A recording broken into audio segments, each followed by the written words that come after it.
Sikhism, and of the 9 Sikh gurus who succeeded him. The 10th Guru, Gobind Singh and Piri realms. The Sikh scripture opens with the Mool Mantar, striving for justice for the benefit and prosperity of all, and honest conduct and livelihood while living a householder's life. Following this standard, Sikhism rejects claims that any particular religious tradition has a monopoly on absolute truth.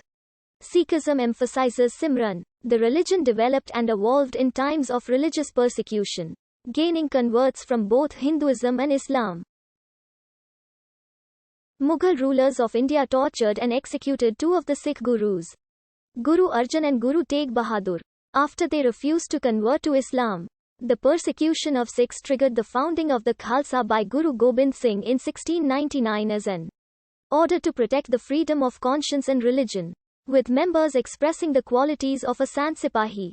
The majority of Sikh scriptures were originally written in the alphabet of Gurmukhi, a script standardized by Guru Angad out of Landa scripts historically used in present-day Pakistan and North India. Adherents of Sikhism are known as Sikhs, meaning students or disciples of the Guru.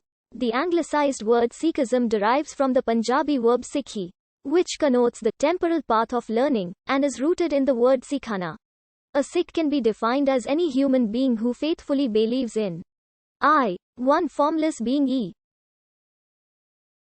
10 Gurus, from Guru Nanak Sahib to Guru Gobind Singh Sahib. E. The Guru Granth Sahib. IV. The utterances and teachings of the 10 Gurus. Sikhism is classified as an Indian religion along with Buddhism, Hinduism, and Jainism. The basis of Sikhism lies in the teachings of Guru Nanak and his successors. Sikh ethics emphasize the congruence between spiritual development and everyday moral conduct. Its founder Guru Nanak summarized this perspective as, "Truth is the highest virtue, but higher still is truthful living." 234 Sikhism lays emphasis on Ek Noor Te Sab Jug Upjiya.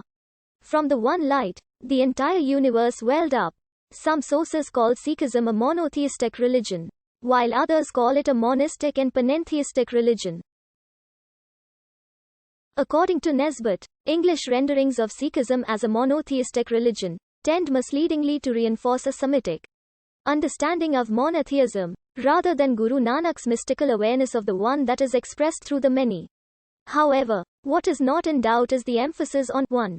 In Sikhism, the overall concept of God is Vaheguru, Katapurak, and Agama Gochar. In a literal sense, God has no gender in Sikhism, though metaphorically, God is presented as masculine and God's power is feminine. For example, God is repeatedly referred to by the name Akal Purkh and Nirankar by the 10th Guru Guru Gobind Singh Ji, but he also refers to God as his father, and God's creative power as his mother. Similarly, another example is that the scripture and eternal Guru, the Guru Granth Sahib, says that all humans are soul brides who long to unite with their husband, Lord. In addition, the Gurus also wrote in the Guru Granth Sahib that there are many worlds on which the transcendental God has created life. The Sikh scripture begins with God as Ek Onkar, the formless one. 227 understood in the Sikh tradition as monotheistic unity of God. Ek Onkar is more loosely rendered the one supreme reality, the one creator, the all-pervading spirit, and other ways of expressing a diffused but unified and singular sense of God and creation. The traditional Mool Mantar goes from Ek Onkar until Nanak Hoze Bhi Sak. The opening line of the Guru Granth Sahib and each subsequent raga mentions Ek Onkar. Sati Namu Karata Purekhu Nirabhau Niraveru Akala Murti Ajuni Saibha Gura Prasadi Aike Ke Onkar Sat Nirabhau. Niraver Ajuni Saibham Gur Prasad. There is one supreme being, the eternal reality, the creator, without fear and devoid of enmity, immortal, never incarnated, self-existent, known by grace through the true Guru. Maya, defined as a temporary illusion or unreality, is one of the core deviations from the pursuit of God and salvation, where worldly attractions give only illusory temporary satisfaction and pain that distracts from the process of the devotion of God. However, Nanak emphasized Maya as not a reference to the unreality of the world, but of its values. In Sikhism, the influences of ego, anger, greed, attachment, and lust, known as the panch chor, are believed to be particularly distracting and hurtful. Sikhs believe the world is currently in a state of Kali Yuga because the world is led astray by the love of an attachment to Maya. The fate of people vulnerable to the five thieves is separation from God, and the situation may be remedied only after intensive and relentless devotion.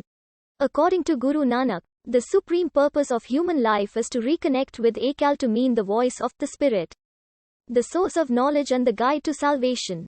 As Ek Onkar is universally